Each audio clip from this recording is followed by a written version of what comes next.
The workshop on the edge of Frontier Station Gamma 7 smelled of oil, ozone, and the metallic tang of welding sparks. Liam Cross wiped his grease-stained hands on his coveralls, squinting at the half-disassembled ion drive before him. Another day, another impossible repair job that the corporate techs had deemed not worth the effort. But that's what made Liam valuable.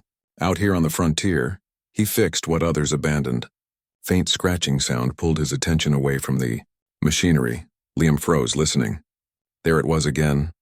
A soft, desperate scraping coming from behind the storage crates near the back wall. He grabbed a plasma torch, not as a weapon but as a light source, and approached cautiously. Frontier stations attracted all manner of creatures, most of them best left alone. What he found made him lower the torch immediately. Huddled between two crates was the smallest feline alien he'd ever seen. Her fur was a mottled silver gray, matted with dust and what looked like dried coolant fluid. She couldn't have been larger than an Earth house cat, but her bone structure suggested something more predatory. Sharp cheekbones, elongated limbs, retractable claws that gleamed even in the dim light. Her eyes, enormous and luminescent amber, watched him with a mixture of fear and exhaustion. "Hey there, little one," Liam said softly, crouching down. "You're pretty far from anywhere safe." The creature, clearly female from her delicate features, hissed weakly, but there was no real threat in it. She was trembling, and Liam could see her ribs pressing against her thin fur. Starvation, dehydration, and something else. Her proportions were off, even for whatever species she belonged to. Her head was slightly too large for her body, her legs too short. Dwarfism, Liam realized. Severe dwarfism. In the harsh Darwinian landscape of space stations and frontier worlds, such a condition was essentially a death sentence. She'd been left behind, or worse, abandoned because she couldn't keep up. "All right," Liam murmured, making his decision in an instant. "Let's get you fixed up." He moved slowly, telegraphing every motion. Years of working with skittish equipment had taught him patience. When he extended his hand, the small alien flinched but didn't run. Gently, carefully, he scooped her up. She weighed almost nothing, a fragile bundle of bones and fur that fit easily in his calloused palms. Liam carried her to his living quarters above the workshop. He'd treated injured animals before, Earth creatures mostly that had somehow made it onto transport ships, but never an alien. Still, biology was biology. He offered her water first, watching as she lapped it desperately from a shallow dish. Then came protein paste, the emergency rations that tasted like cardboard but contained everything a body needed to survive. She ate ravenously. "Gonna call you Naira," Liam said, remembering an old story his grandmother used to tell about a small but fierce warrior. "You look like a fighter to me, even if you don't know it yet." Over the following weeks, Naira recovered. Her fur regained its luster, revealing intricate silver patterns that shimmered under certain lights.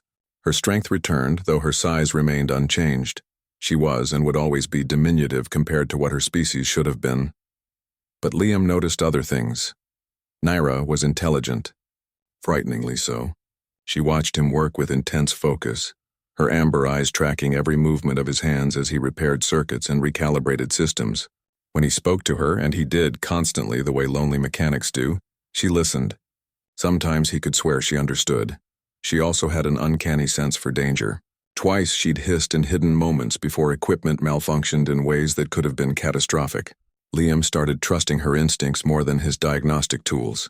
What he didn't know, what he couldn't know, was that Naira was a Kethrian, a species whose warriors were feared across a dozen star systems. The Kethrians were apex predators, capable of generating electromagnetic pulses from their bodies that could fry shielding and disable weapons. They were strategic geniuses, bred for warfare and conquest. But Naira's dwarfism had marked her as defective. In Kethrian culture, weakness was unforgivable. She'd been cast out as a kitten, left to die on a station where no one would mourn her.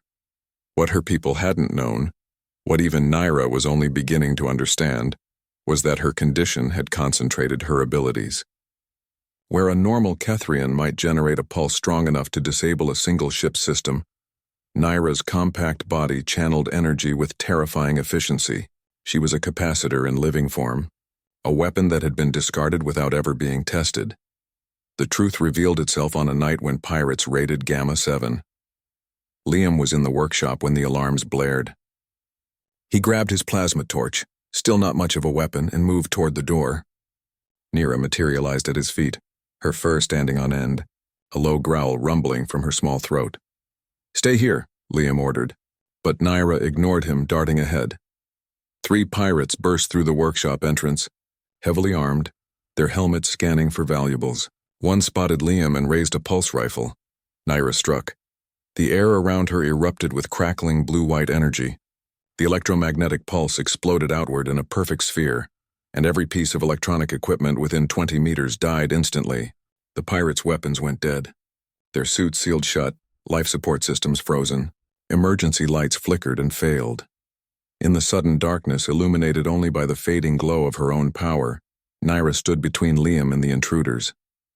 No longer small, no longer weak, dangerous. The pirates fled, stumbling blind through corridors they could no longer navigate. Liam stood in the darkness, his heart pounding, staring at the tiny creature who had just saved his life. Nira looked up at him, her amber eyes glowing with residual energy, and for the first time Liam understood. She wasn't a pet. She wasn't even just an intelligent alien, she was a guardian, a protector. Something far more powerful than her size suggested. "Nira," he whispered, kneeling down. "What are you?" She approached him slowly, pressing her small head against his hand. Not in submission, but in partnership. In recognition, Liam had saved her when she was at her weakest. Now she would ensure no one ever harmed him again. On Frontier Station Gamma 7, a mechanic and a dwarf feline alien forged a bond that defied biology, culture, and expectation. In a universe that judged worth by size and strength, they proved that compassion and loyalty were the most powerful forces of all. And in the cycles to come, pirates and raiders would learn to fear a small silver shadow that moved through the darkness, protecting a human who had shown kindness, when the galaxy had shown only cruelty. Because humanity's greatest strength had never been its weapons or its technology. It was its refusal to abandon those the universe deemed worthless.